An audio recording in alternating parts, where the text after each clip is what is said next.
Hey guys, welcome back to the channel. If you're new here, I'm Maynard and I'm a filmmaker based in London. Over the years, I've had the chance to visit Japan multiple times, and every time I go, I find new places that leave a mark on me. So in this video, I want to share with you guys some of my favorite places to go, both as a filmmaker and as a tourist that just likes to document everything. And first, I want to talk about Okayama.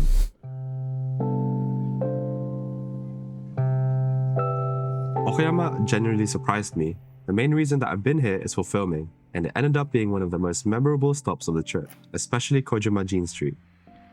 The first time I visited was in 2023, when we were filming for the brand Suvas, which has a very unique concept of making clothes out of canvas. And their factory is in Okayama, which has a long and rich history with canvas production.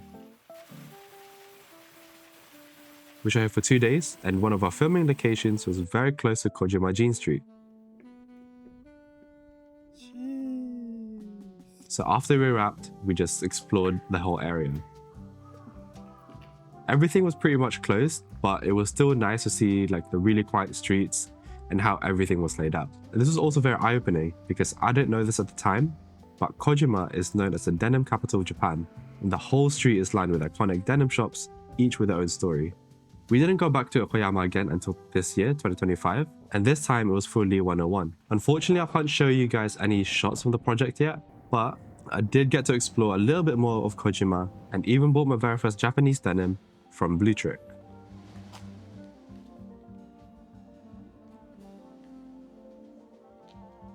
This place wasn't busy or flashy, it was really quiet, and that slower pace was actually such a nice change of pace, especially compared to Tokyo.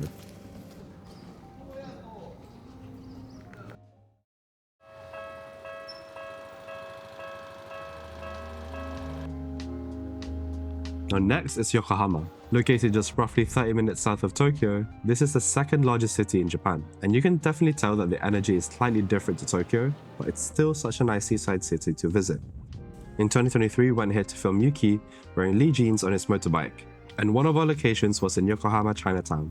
And I didn't really know what to expect, because the only other Chinatown I could compare the Yokohama one to is in London. I've not even been to the other Chinatown, I think in Liverpool, but the Chinatown in Yokohama was really nice. It felt a lot bigger, and the food was so much better as well. And in 2024, we worked with Shin Kojima for Lee 101's Autumn-Winter campaign, and we covered his story as a bootmaker. What I loved about Yokohama was how easy it was to shoot. Locations were slightly further apart, but it was so easy to find good filming spots wherever we went.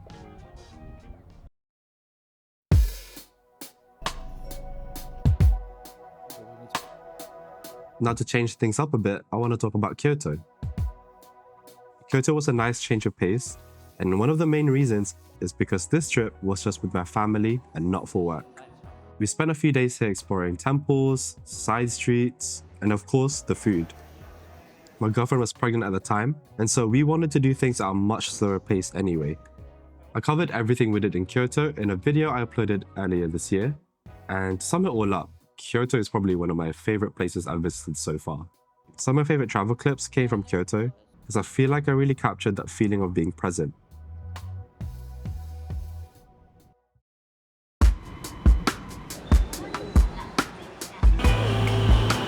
Now going back to work, the next place I want to talk about is Toyama. Located on the coast of the Sea of Japan, the city felt small and very countryside-y, if you know what I mean by that. We came here to film with addict clothing, but on the first day, we came across one of the most beautiful scenes I've ever seen.